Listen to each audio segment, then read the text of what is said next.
Okay. Well, What's up, man?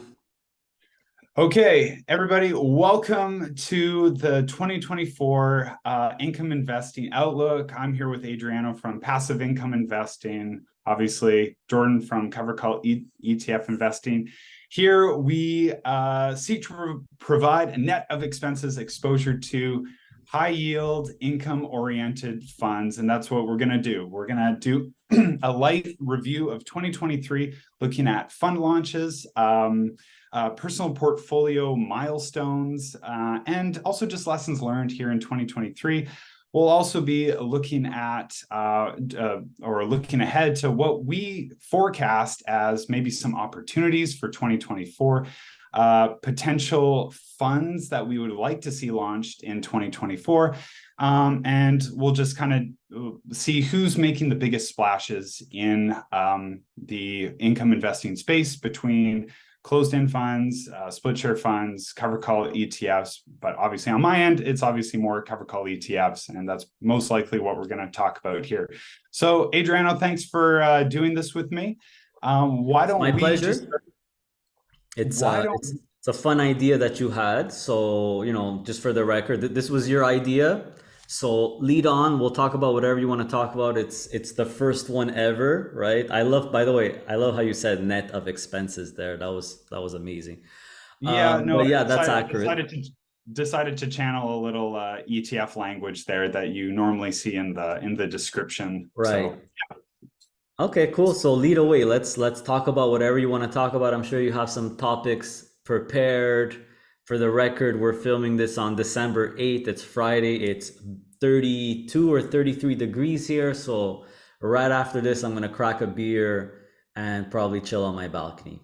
well, me too, Adriano, because today I turned 34 years old. So Happy birthday, my middle life. friend. Thank you. So yeah, let's actually get into it. Adriano, let's talk about fund launches just to start. We'll keep it light again because this is a Where do we 2020. start? Fun Oh, launches. shoot. I'll Huge, tell you what, huge year, right? right. So what would you say were kind of the most notable launches from, say, not necessarily, you can sure chat about one fund in particular, or maybe a grouping of funds. What would you say were kind of the most that caught your attention throughout 2023? Well, there was a lot of new fund launches. I think all our favorite income providers. There's what, five, six in Canada, right? That we all know about. But I think the one that did the biggest splash is just the sheer amount of releases was Horizons. Horizons ETFs, I think, just came out with a slew of great options. A lot of index based options, which I really like. Mhm. And I think it's smart what they did. They came out, as you know, they rebranded, renamed, and even changed their cover call strategy in mid 2022. But now they have USCC and they have the USCL. They have a lot of basically leverage versions of existing ETFs for all of them, except for the gold one. And the GLCC, there's no GLCL yet, but we have an ENCL just came out. We have a QQCL, that's the NASDAQ one. So they came out with a lot of stuff. Also, the another big thing that I think happened this year was US government bond covered call ETFs. Who would have thought you could write covered calls on such a boring thing? But as you will actually see in my video tomorrow with Simplify ETFs and Shailesh, the volatility on fixed income, I didn't even know there was, about the VIX, right? Which is volatility on the S&P 500, but the volatility on fixed income, I don't even know how it's measured, has been really high. So all these, and of course, covered volatility is covered calls best friend, right? You get high yield. So Hamilton came out with the first one. Harvest has the highest yielding one. Horizons launched three of them, right? A long term, a medium term, a short term one. So, and of course, Horizons, like my recent video, came out with a leveraged all in one of all in ones, right? EQCL, the first ever, very unique concept, like a XEQT, VEQT, but with leverage and an income version. So, no, there's been a lot of launches. Hamilton had some launches. but I think Horizons would be the one, if you're asking me, that made the biggest splash, right? With a crap load of ETFs, very well thought out, mostly index based ones, which I really like. Yeah, so I would say everything I totally agree with. I got the numbers in front of me here over the last 3 years. And again, just from sort of the core fund managers, Yeah, and maybe, if it's not exact, it might be one or two off. So that's in okay. 2021, there were 4 launches. In 2022, there were 16 launches. In 2023, so far, there's been 23 launches. Crazy So stuff. very big there. I think what 2023 has proven is this space of covered call ETFs, income investing in general, is really starting to mature in very rapid order. It's not to say that we're going to need, say, double as many funds next year, because I mean, if we get 3 more cover called ETF based NASDAQ 100s. I mean, we already have a couple of those, right? So I think Yeah. it's just going to be refining what's already there, which you also mentioned with Horizons. They decided to rebrand, rename their tickers, and change weightings inside some of their funds. And also swap out, like with, I believe, ENCC. I think they added some pipelines and stuff into there as well. So, like I Yeah, said, so ENCC used to be called something else, and it was just oil and gas producers, including small and junior ones as well, like Vermilion and Crescent Point and things like that. But then they switched it to an index of top 10 energy companies. So the top that's 10, in right. the top 10, four of them are the pipelines. That's So right. I like it a lot better because it's much, much safer, if you ask me, right? Just the big boys and not just oil producers. You got 60% oil producers, 40% pipelines. I like it. And now they have the leveraged version. And I think ENCL is the highest yielding covered call ETF in Canada right now, by far. Yeah, I think I believe it is as well. So with the maturing in the space that we're seeing, um, now with the competition of so many investing dollars, Yeah. let's maybe rewind the clock. Say if this was 10 years ago, when CI probably had a couple out, BMO might have had a couple out. But if you were to be an income investor back then with just those cover calls, they're not the most efficient. You might be only able to pick up a couple of sector funds. Yeah. Your CI choice out would quarter, be, it would choices be a would be lot very smaller. limited. Where Yeah. it's now, it's much more refined, Yeah. more choice. And the fund managers, in my opinion, I think they're getting they're just getting, they're getting more effective with how they build out these funds, how they brand them, and then sell them to us. And of course, there's now a bigger ecosystem. We talk about these funds, so they get exposure that way. So there is connectivity there, but I think these are the things we're starting to see. I will say, at the beginning of the beginning of the summer of 2023, we see the launch of UMAX, right? And earlier in the year, we saw HMAX. But with the release of UMAX, that was basically the cue that, look, as Pat likes to say, you don't need to be Sherlock Holmes to figure out what's coming down the pipeline. So with UMAX now, we have been anticipating more UMAX, or maximizer More ETFs. maximizer. Yeah. And That's right. But so a lot of excitement, maybe in, like, say, June with Hamilton, but then Horizons just comes and just chops at that excitement with the launch of all their funds. And so I agree. I think Horizons really became the top dog as far as excitement and funds coming out and making newer versions. But now obviously Hamilton's trying to obviously position themselves. they're they're definitely a player, a big player now. So BMO is still the biggest. If we're talking about AUM, BMO is still number one by far. Well, I think Yes, it's I agree. still over 50%, 60% AUM. People obviously trust BMO, right? They're very trustworthy. So I'm not really surprised. But of course, you know that Nick Picard used to work at Horizons, right? Nick Picard is Yep. the Hamilton's main covered call guy, and he is the reason why they are launching all those yield maximizer ETFs. He's managing them, and they were very, very, very happy to get him. I don't know if Horizons was happy though. So I think there's a little bit of drama that happened there.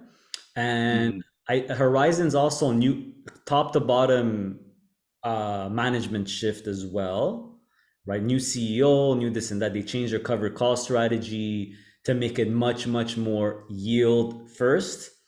Yes. The cover call strategy between Horizons and Hamilton is actually very, very similar, up to Mhm. 50% typically, which is definitely yield first, right? So they have what I'm trying to say is competition is good.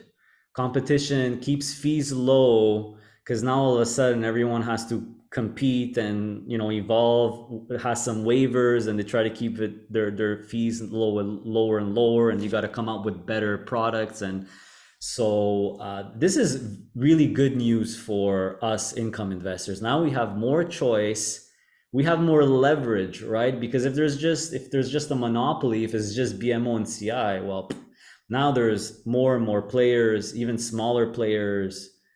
So it's a great thing. And like you said, now it's like we pretty much have all the options, especially this year with the new Horizons launches, that all growth investors have. The last step was really, in my opinion, EQCL. That was like we hit the pinnacle because now we have something similar to an XEQT VEQT, which is probably the easiest, most simplest way a growth investor, a no-brainer, and could invest. Now we have that on the income side.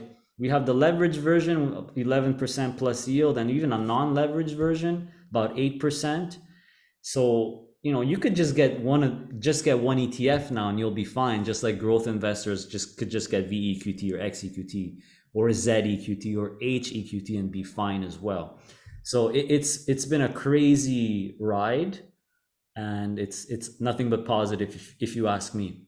Hard to keep up with all the fun launches though, but that's fine. It's fun. No, it is. And of course, with all these changes, I know, which is a big question with the audience here, is these are great launches, love the Yeah, news, but ultimately, we always hear about NAV erosion and grinding the NAV and of capital course. decay, whatever language you want to use for it.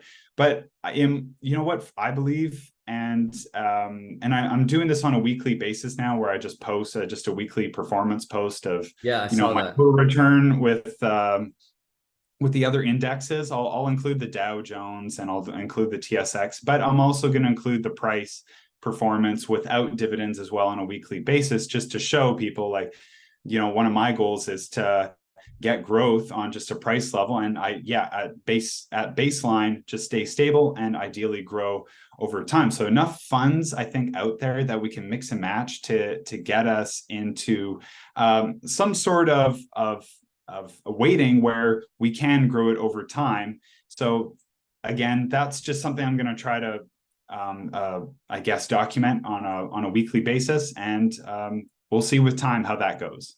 Yeah, So we can I see. think if you're investing in a covered call ETF, you're not investing in it you're not a total return investor, right? We, That's we got right. to be honest about this. A covered call ETF will probably never, ever, ever beat the underlying on its own, because if the market goes up more than it goes down over time, you'll never beat it.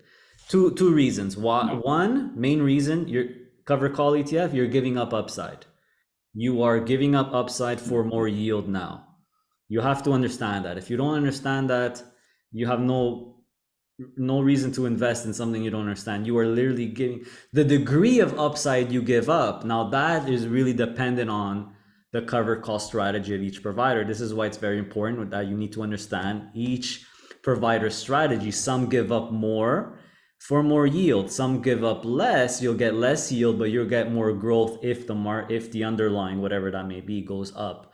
So a lot of people are, especially newer investors, income investors, they kind of get confused and they get worried and they get overwhelmed because of all the choices, right? But like we were discussing before off camera, a lot of these ETFs all have the same thing, right? All have the same stuff, mostly same stock. So you have to know, in my opinion, it's very important to understand the cover cost strategy of each provider, and you choose the one that jives best with you.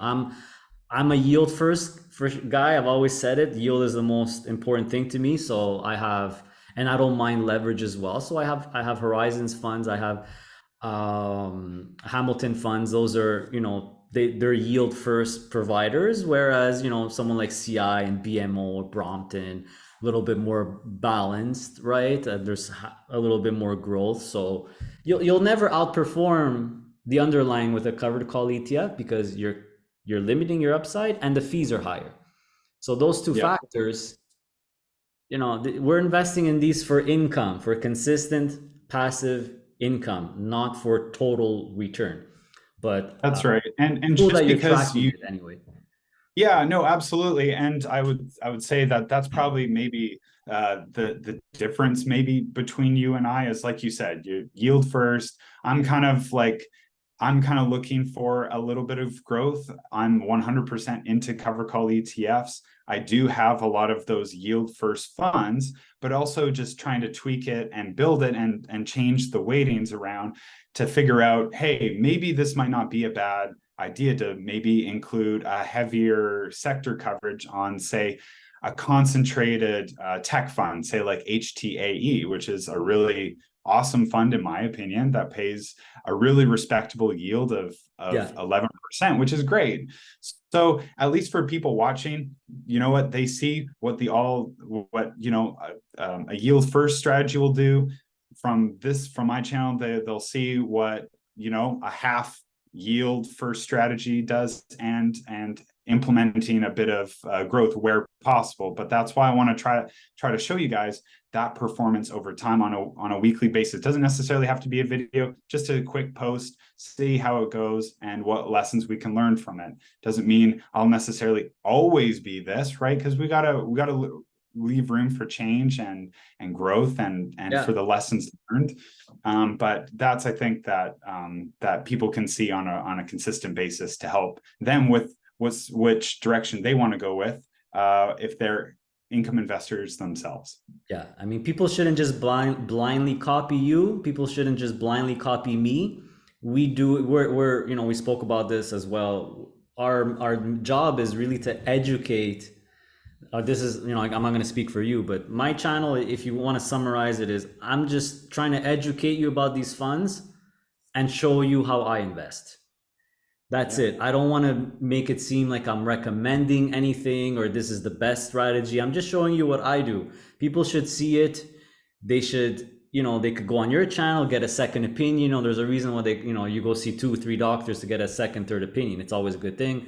And then decide for yourself. I know it could be difficult when you're a newer investor, got a lot of options now, leverage, no leverage, cover call, 50%, 25. Just, understand what you're investing in. If you gotta like the stocks inside, that's the number one thing. And as long as you apply the same core concepts to investing in general, long-term thinking, diversification, you'll be fine, right? But if you're gonna invest in this stuff, obviously your objective is really income, Yeah. right? That's your number one objective. If it was total return, you just get the VFV and that's it, in my opinion, right? You get the S&P 500. So That's but right. it's cool You're that investing. you're tracking and you're trying to find, basically you're trying to find a perfect balance and method that works well for you. I Yeah, got my method and everyone. it doesn't mean, and let's be clear, as we said, we got to make this crystal clear. It's not that I'm trying to beat the market. I know I'm not going to beat the market. We I'm won't. okay with that. We won't. I'm not, I'm totally fine with that. If you're not fine with that, then you're going to go elsewhere. Yeah. Let's be real about it. But if we can sort of buoy our portfolios, ideally get a little bit of price growth out of it, I think we're exceeding expectations if we can find a way to do that.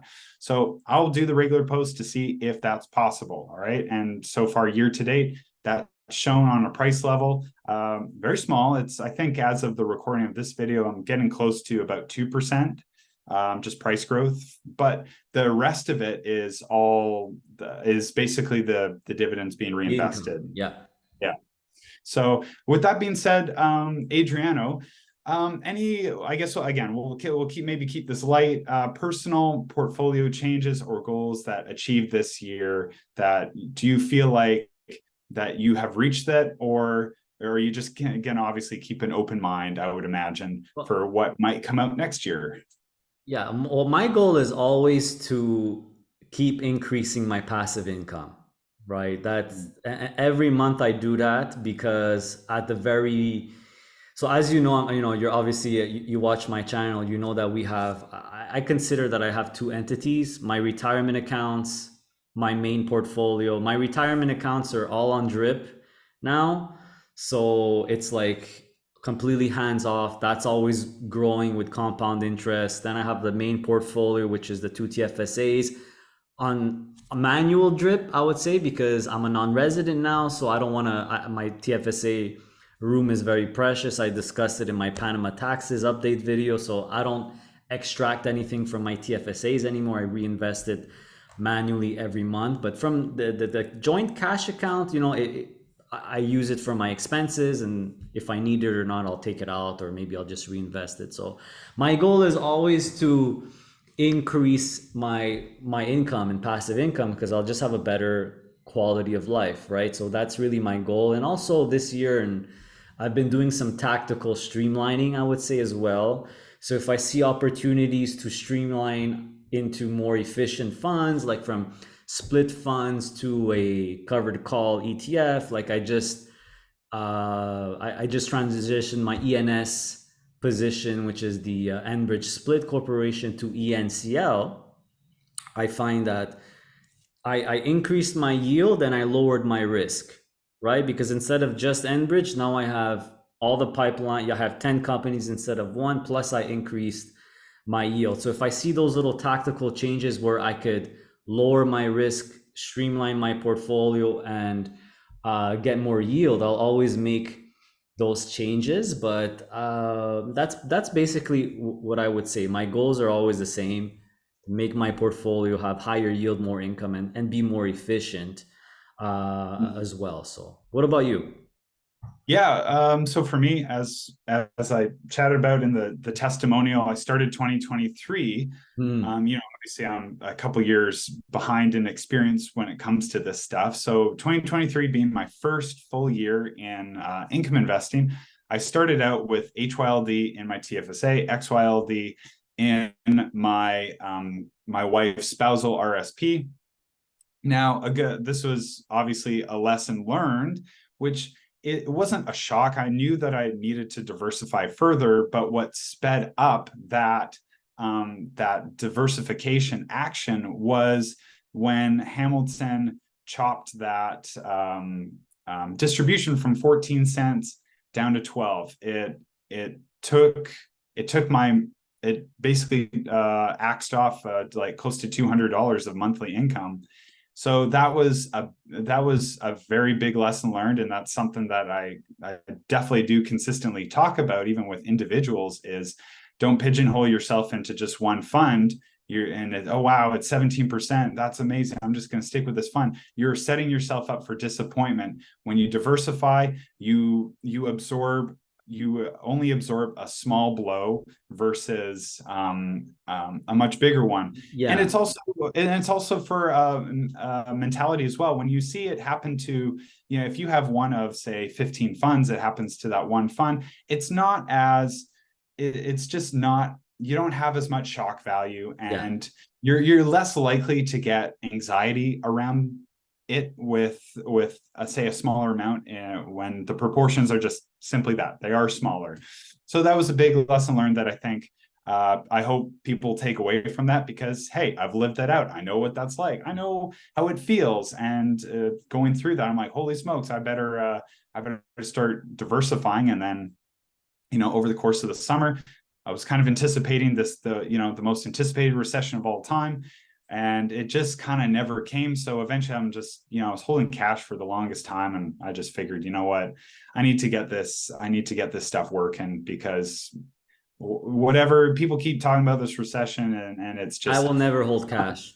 I will yeah, never hold cash in my life. I think it's just a waste of time. You're just trying to predict, and you're gonna listen to these babbling idiots on whatever, and they're predicting and soft landing, hard yeah, landing. They don't even know what the hell they're talking about. Who cares? Recession is not a big deal. What's the big deal? It's a slowdown in growth, Who cares? This is literally the reason, the big advantage of being in this strategy. Your the performance is best when the market is flat and slightly down anyway. So I would never hold cash. I mean, I'm always gonna have my cash working for me, no matter, to make more cash. And going back to the lesson you talked about, the HYLD, it was a big shocker. It wasn't that big of a shock to me anyway, because you know, you've seen multiple interviews with Hamilton. You know, these guys are very, very conservative. They come from the bank. I mean, Rob's a bank analyst. He's a very conservative guy in a good way, right? They do not ever want to overpay. They could have kept the HYLD distribution at 14 cents. He told me straight out, but they're very responsible. So a lot of people saw it as a negative. I didn't see it that way. A lot of people saw it like I did, as a positive, where your fund manager is being responsible and not And overpaying. I will say this, yes, on Yeah, a personal level, it's like, yes, like on the personal level, just to see that drop, that was the shock. Now from what Rob was saying to you in those videos and talking about the yield rule of thumb and being very transparent about that, I think what that did for the income community was what surprised me was people, like you said, actually agreed with it. They're like, hey, yeah, yeah, this actually was a good move. It was a responsible move. I recently did a video of like for 2024 with HYLD, what I I saw think it. is right. And I think Uh, there's three reasons why they're gonna bump it back up. And I think even if it stayed at 12 cents, it's almost extraordinarily healthy at 12 cents. Like yeah, they're you got to expect, you know, so just to tie into the lesson learned, you got to expect a varying distribution with these covered call ETFs. I know a lot of them typically have it consistent and you get lulled into thinking that it's going to be this amount forever, but it could vary. It's based on volatility. It's based on the net asset value as well. So if you look at things like HMAX and UMAX, which have recently reduced, they had no choice, because the nav, if the nav goes down 10-15%, they're making 10-15% less covered call premiums. So it's only normal that the distributions are going to reduce, and maybe they'll go back up. They'll slowly go back up. You got to expect varying distributions, which I feel is really, if you're an income investor, it is a big advantage over the split share funds. Split share funds, either you get it or you get nothing, or you get the 10 cents, right? So I would say one lesson that I learned is it's much, much, much easier getting a reduction than getting a cancellation of your distribution. absolutely. Much, much less of a shock. So And also for the audience too, keep in mind, a lot of you guys, and even in the video titles for myself, so guilty as charged on this, we use a lot of like dividend language, right? What cover calls are paying out are premiums. Premiums are not dividends, okay? right. So, right, so a stock will pay you a dividend. A cover call is going to pay you a premium based on the value of that options contract that's paid out. So when volatility is high, you could potentially get an outsized premium. So on Yeah. a language level, there's a difference there. It's But distribution, which can yes, and include, ETFs pay out a distribution, right? So it's like yeah. it's just understanding the differences as to what each thing pays out. Cover calls premium, ETFs distribution, stocks a dividend. Yeah, but you have to remember that there could be dividends within that distribution as well. Something like That is, HMAX and UMAX, a healthy chunk of the distribution is eligible dividend, because those stocks give a dividend. So it's the dividends plus the premiums equals the yeah. distribution, right? So yeah, the dividends are not gonna, they're gonna go up and down with if the banks raise them, they'll go up and and whatnot. So it's a combination, but it depends on also the fund, right? Banks, utilities, energy, a nice healthy chunk is going to be dividend, but technology, healthcare, most of it's going to be premium, right? Because they don't give dividends. So it Yeah, depends for on that sure. too. So Adriano, we've chatted about 2023. Let's do our official 2024 look ahead. Sure. What are you expecting, or what are you maybe most excited for in 2024? Do you expect more even more fund launches than 2023? Are you expecting refinement of what is already existing, maybe more rebranding? What are we looking at going into 2024? Maybe just some general predictions on your end. Sure. Well, let me start off by saying I really I don't like making predictions. I don't like listening to them, but the question wasn't really about the market or whatever. I don't want to comment on that. The honest answer is I have no idea.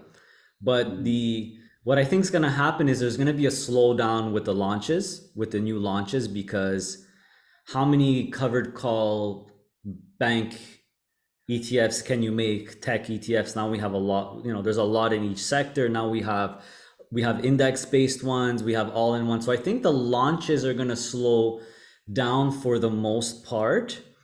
Hamilton obviously has to, they got Nick Picard now, so obviously it's not rocket science. You saw their latest prospectus, right? There are 4 new ones coming, and it doesn't take a genius to figure out which ones they're going to be, right? If you look at what's inside HYLD and HDIV, obviously you're going to try to replace the third party ones. So there's an energy one coming, so they don't need NXF anymore.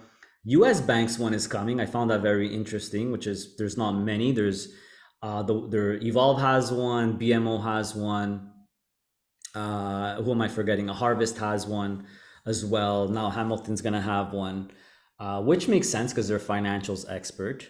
And now they're having their own gold, right, ETF. So it's in competition with CI and Horizons and the healthcare one, which is pretty stacked. Right, the healthcare, there's a lot of them. So my prediction, my no-brainer prediction is that by the end of the year, and I think it's going to be done gradually, it's probably not going to take a whole year, is that HYLD and HDIV are going to be fully invested in Hamilton products, which is going to be excellent because the fees are going to go down drastically.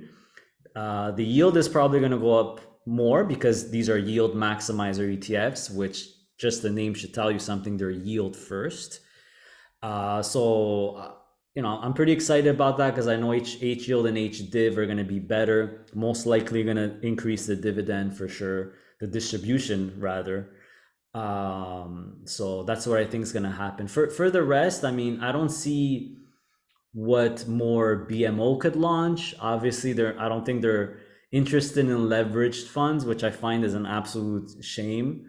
But it's, they're a big moving corporation. They're not really nimble like the smaller ones. In my opinion, it would be great if they have leverage. Maybe they'll change their mind, but from my latest Q&A, they're not interested. Horizons, what more can they do? Right? I mean, they could Maybe also they launch a do. US banks and or whatever, but I mean, it's going to be stacked as well. If anything, maybe because we talk about EQCL, maybe that developed, maybe the developed markets cover call, or they develop developed markets cover call ETF That and would an be emerging cool. markets, and then they stick it inside of EQCL. That would certainly jack up Bring up yield the there. yield. And those two combined are about 40%. So, maybe something there from Horizons could be something that just a way to just update or just make EQCL that much better. I think it's possible, especially on the indexes. So, when it comes to options, right, cover call ETFs options, the US market is king, very, very big options market. Canada, it's smaller. And from what I've heard from many fund managers, they barely exist. The options market in Europe and things like that is very, very limited, more complicated, less straightforward. So I hope you're right, right? Because they can make, if they can make covered call versions of an emerging markets ETF and a developed ex North America one, EQCL could easily get to 13.5% yield most likely. And now it's really the one to beat, right? Because, or not, maybe not the one to beat. I still think that just getting the US market will always beat something like that because the US market just outperforms everybody anyway. And I don't think that's going to stop anytime soon because, where do businesses thrive in the most capitalistic societies, not in a communist or socialist society, right? So But anyway, I don't want to get too political there, but you know what I'm trying to say. But it would be Yeah, cool no, if they do that. Maybe it is absolutely. possible. I You think, know what? Yeah. sorry to cut you off. I think Defiant, somebody posted in a Facebook group, is coming out with, Defiant ETFs has QQQY, JPY, and IM, whatever, IWMI, the three US indexes. I think they're coming out with two more covered call versions of an emerging market and a international. So obviously it could be done. Yeah.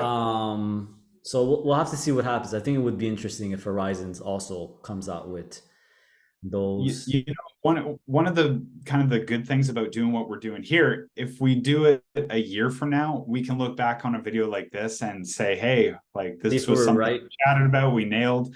Global X just came out with EMCC, so they already have an emerging markets one that was just released I saw that. a month Yeah, about a month ago. So I think that could be kind of the next trend setter is the emerging markets, more exposure that way, and sticking it inside of something like EQCL would I think make sense as far as everybody else is concerned. Yeah, it's a little bit harder to kind of predict. We just have so much now, and yeah, we don't need doubling, tripling, quadrupling up of exactly the same thing. I think there's probably just no point. There was one thing I did want to talk about, as I mentioned, kind of before going off, just before we did this, that I think I would find really interesting. tell me. And it's very niche. So if you want to talk about like a niche cover call ETF, like think about TRVL by Harvest, which is that travel one. Yeah, And just so people understand, when we talk about sectors, we talk about financials, energy, goodness me, consumer cyclicals, consumer defensive. Well, yeah, keep in mind that under sectors we have industries. So travel is an industry, right? It's just an industry of like consumer cyclicals, right? yeah, So what I was thinking would be really interesting was doing like a cover call ETF on nuclear and uranium. Why? Because if you look at the geopolitical landscape right now, this term gets thrown around a lot. We're going from kind of the Amazon model of the 2010s, just delivery just in time, to delivery just in case, right? All of the countries are kind of looking more inward to make sure that they don't get cut off like we saw with the supply chain snarls of yeah, the last year and a half. So the one really cool thing about nuclear is whether we go to carbon neutral or carbon zero, whatever the latest language is, we go to carbon neutral by 2035, or we don't. I think there's still a place for nuclear in all of that. I think Saskatchewan has like the third largest uranium base. Or they have like 15% of the world's supply of uranium in the Athabasca region. It's also not an intermittent power. It has no emissions for one. And you don't have to wait for the sun to come up. You don't have to wait for the wind to blow for it. The technology has gotten a lot better, especially with how they actually store yeah. the cores or the spent cores. I think in Canada, like if you were to pile all the spent cores together, it'd be something like the size of an ice rink, and it would be maybe like 8 feet tall or something. Like it's actually not. Anyway, the land footprint for nuclear way smaller than solar. There's tons of cancellations across North America right now with wind and solar stuff. And anyway, we're seeing way more just projects coming online. So I think if somebody was to do a cover call on nuclear and uranium, I think year to date, I think Global X I think has one. NLR just is just a generic ETF, and I think that's up like something like 34% this year after going through a decade of basically nothing after Fukushima. But yeah, people are a lot more friendlier to nuclear. So if we get more niche cover call ETFs, or the fund managers are trying to look for Yeah. how to entice investors, I mean, that would be something I'm interested in. And lastly, on this point, here in Vancouver, the World Outlook Conference is going to be February 2nd and 3rd. which is great for if you're interested in investing in mining and energy. There's a ton of like CEOs that come out Mhm. to the Weston Bay Shore in Vancouver. I went to it in 2023, and it was, holy smokes, it was like just such a great opportunity to go. So I will like 95% sure I'm gonna go to it, and potentially I might organize like a small group of us going if people want that. So if you're interested, throw that in the comments. But they're going to be leading off with nuclear and uranium. So that's also really cool to see. So niche cover call ETFs, nuclear and uranium, maybe. That would be kind of I cool. get why not. I mean, I think you could just do covered calls on anything, right? I mean, if the stocks are trading, you could probably do Yeah. covered calls on it, especially if they're trading on the US market as well. So Yeah. might as well, right? I don't Yeah. see what the problem is, but you know, if the thematic ETF is not getting much AUM or attention, I doubt they will do a covered call version. No, yeah, and But I it's not agree a bad that idea because most probably the stocks are volatile, right? They're very volatile, so you could get some good yield. You probably won't even have to go 50. You probably just go up to 30% coverage, and you'll get a nice 10% or something. So kind of like a cushion, right? While you're waiting. So yeah, for sure. I mean, why not? You could do cover calls on anything, right? It's pretty cool. yeah, absolutely. I know one last kind of thing before we kind of close this out, but what about for 2024, short-term opportunities, long-term opportunities? Is there anything? Because I know people are going to have that in their own strategies. That this is something that they would ask you, they would ask me, Yeah. where might the short-term opportunities be?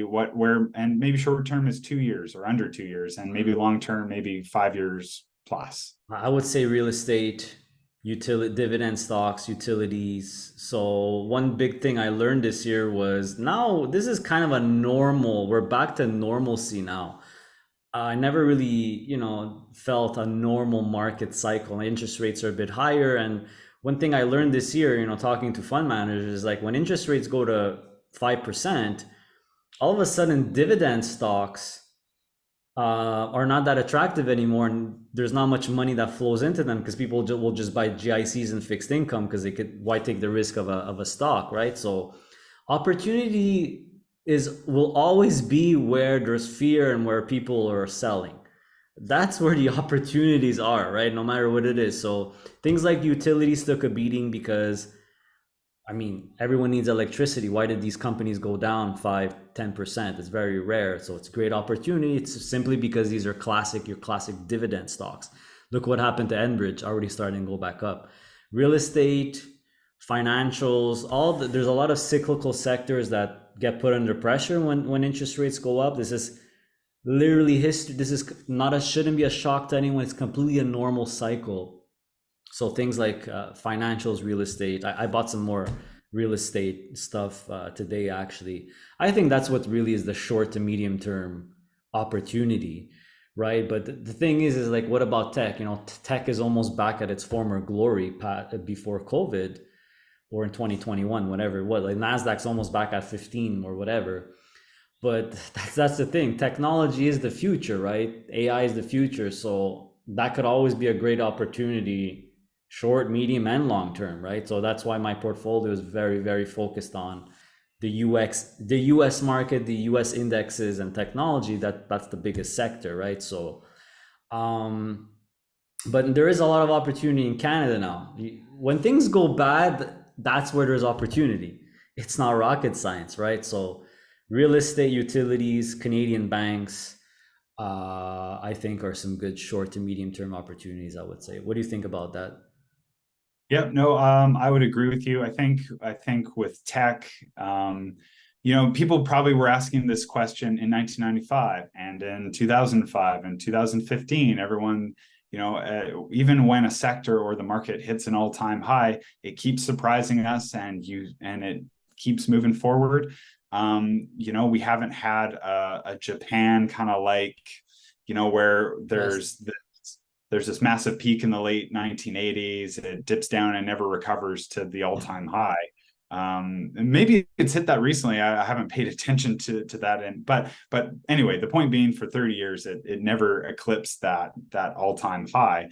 And we're not seeing that in the US. It just keeps chugging forward. The US is amazing. hundreds of years of history to any of the doubters out there, I guarantee you in before World War One, people were asking the same question. In the Great Depression, people were asking the same question. World War II, people were asking the same. Like the Cold War and like all the .com and housing crisis and COVID, everyone is always asking the same question every 5 years. Might this be it? So it's hard to sit here and just say that, no, guys, I think that's it. Like I have nothing. I have no leg to stand on to say otherwise. So even if tech's high now, our productivity or our GDP growth is probably going to get more efficient as technology gets more efficient. So, I know it's like, it may not be everyone's favorite play, especially at all-time highs, but it's something to consider anyway at the moment.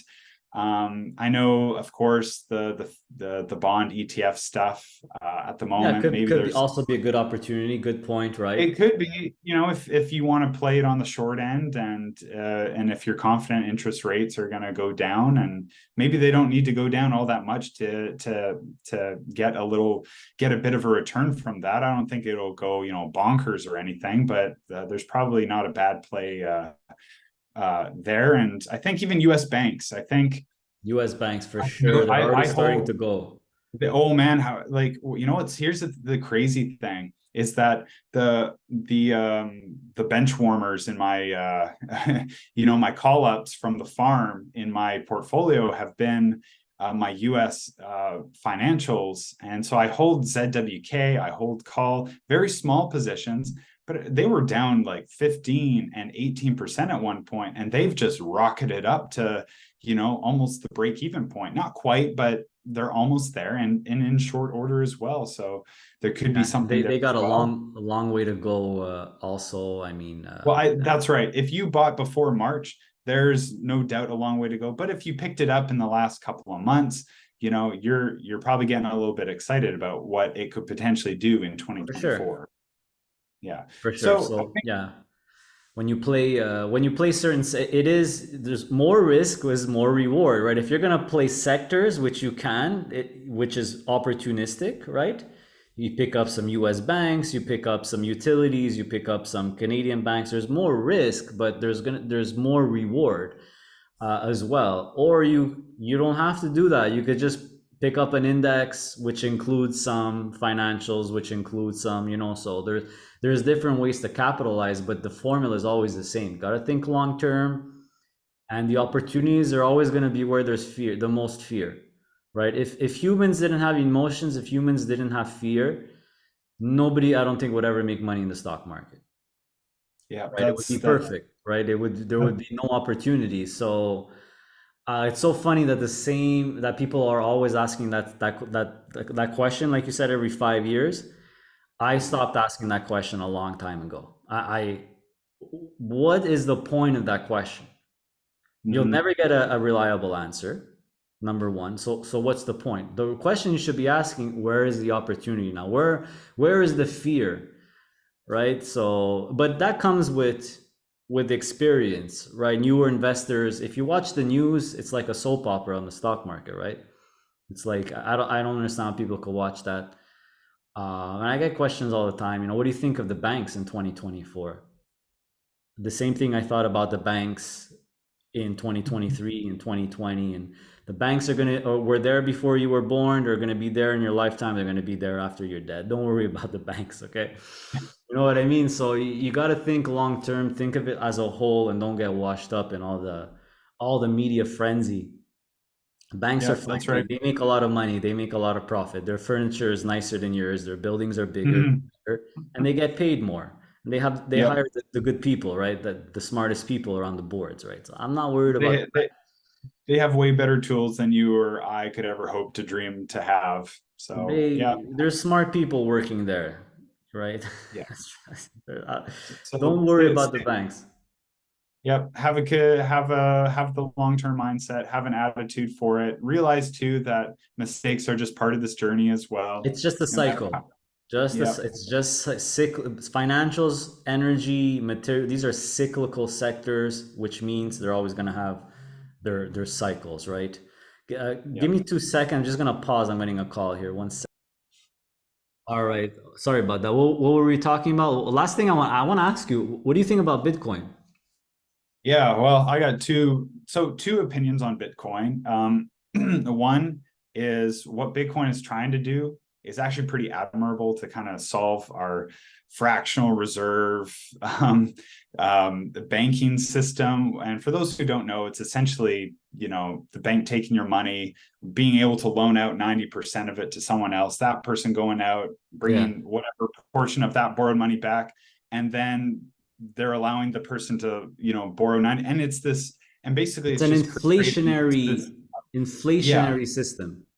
that's right. So this will have a negative knock-on effect. Bitcoin's trying to come in to keep money scarce, which I think is great. If we were on a Bitcoin standard, think about government entities, agencies being told this is what you get, but if you want more, you got to actually compete for it and show that you guys are under budget on a consistent basis, that you can get more with less, right? Which Yeah. honestly, our government system needs so badly. And it bothers me to death that we as a society just don't seem to care all that much. It's just the, Well, because most billionaire. people don't even know No, what I know. money No, is, I know. right? I get it. It's the awareness, the financial awareness of just where tax dollars go. And, if we're taxed so heavily, don't you want to know where your money goes? It's so Yeah. ironic that here in Canada, we spent money to hire auditor, or I guess consultants, to figure out how to save money, and they said spend less on consultants, which is just a crazy oxymoron there with the scenario like that. But there's plenty of that. So Bitcoin, with what it's trying to do, I'm a big fan of what it in its conception. Yeah. Bitcoin, as what it currently is and its use cases, I don't really think we have much use cases for it. Not yet. I agree with that. I see. So Yeah, sorry, so go like ahead. Finish. so I'll just finish out by saying it's been touted as like a very transformational product. The technology with the blockchain, with instant transactions, like it's just not there yet. Countries are adopting more of it. There's still growth in this space, and sure, there's opportunities to be had. On me, for me personally, I like to invest in things that people absolutely need right now. We need energy, we need utilities, obviously Yeah. we need the banking system. So for me, I'm more kind of on the, as far as should people invest it, it's kind of like investing in like a currency or something at the moment for myself. But don't get me wrong, I'm very aware. I've read the books on Bitcoin and the debasement and the history behind it. So I get what it's trying to do, and hopefully it actually goes somewhere. But could there be opportunity there? I think that's what you're about to answer. Yeah, yeah. Well, the way I look at it, I see it as not, maybe it will become more and more of a used currency. I don't really see it as a currency yet. I see it more of a store of value. I think it's a really, really good store of value. The way it's designed, the scarcity, right? 21 million coins. Nobody could really mess with it, even though, I mean, who knows what the government could do there.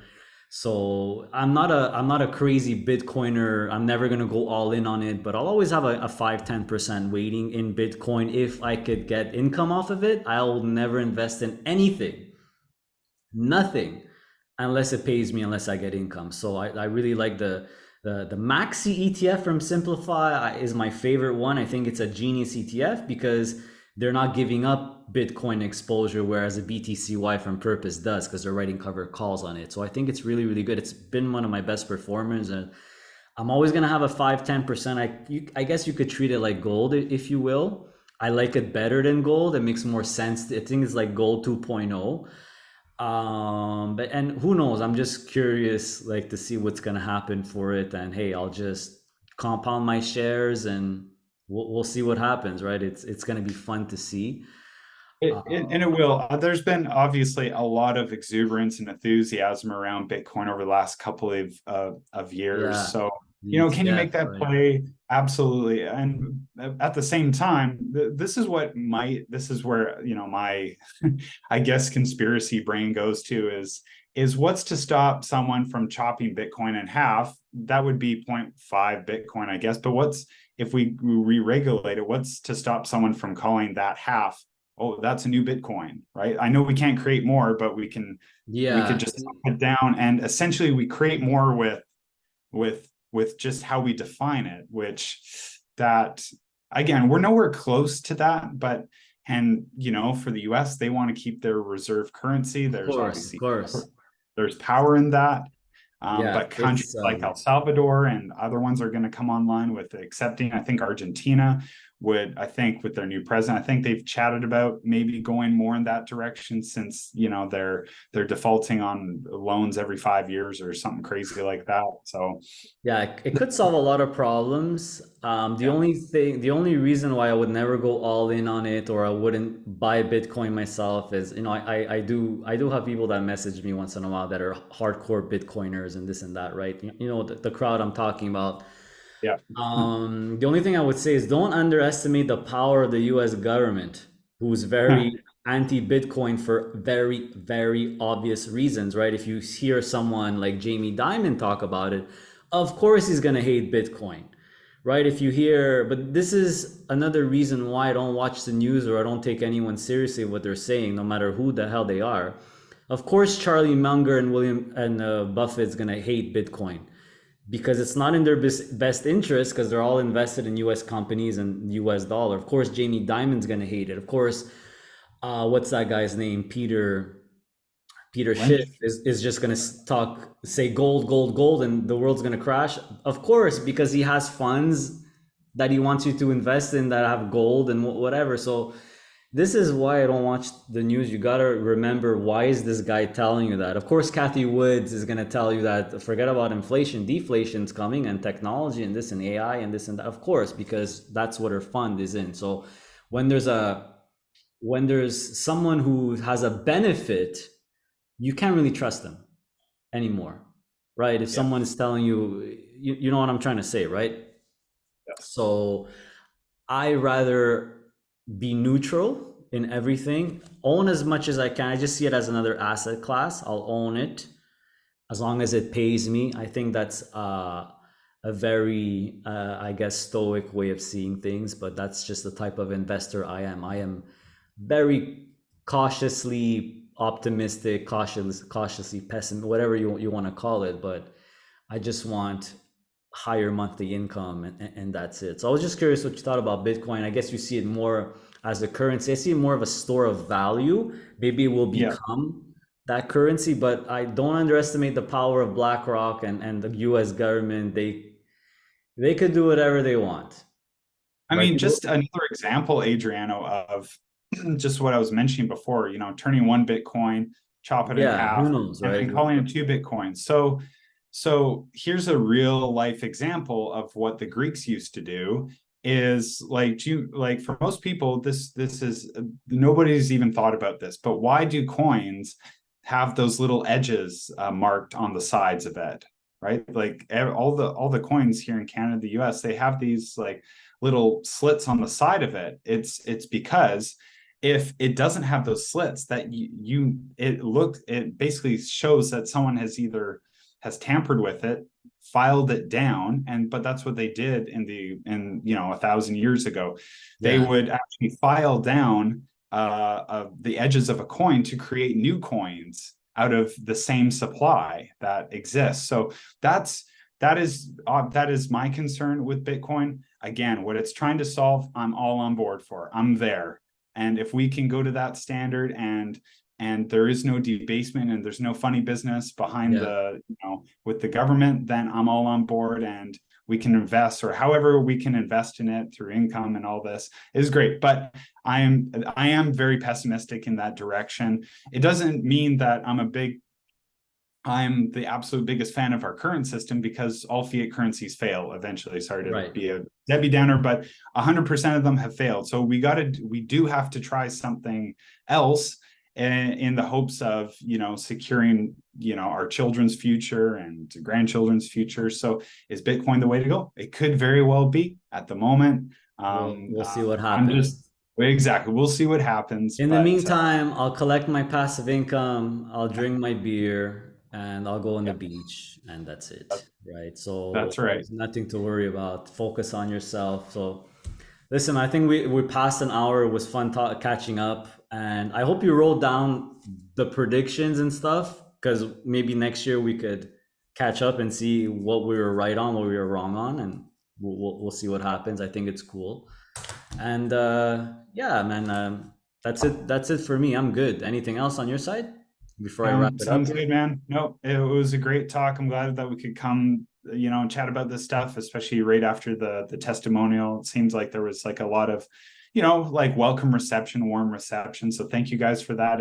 It certainly encourages me, especially being a newer channel in this space. Almost coming up on 1 years old. Nice. Up in I think I'm a March. So 4 or something like that. So yeah, so it keep goes going, fast. man. Congrats. Keep going. I'll always support you. And yeah, I wish you luck. All the best, man. We'll All catch right, up thank soon. you, Adriano. Take care, guys. Take care, buddy. Have a good weekend, and oh, and happy birthday again. Go Yes, enjoy sir. it. Go enjoy it. I will. Me and the wife are going out to Earl, so we sure will. Perfect. Take care.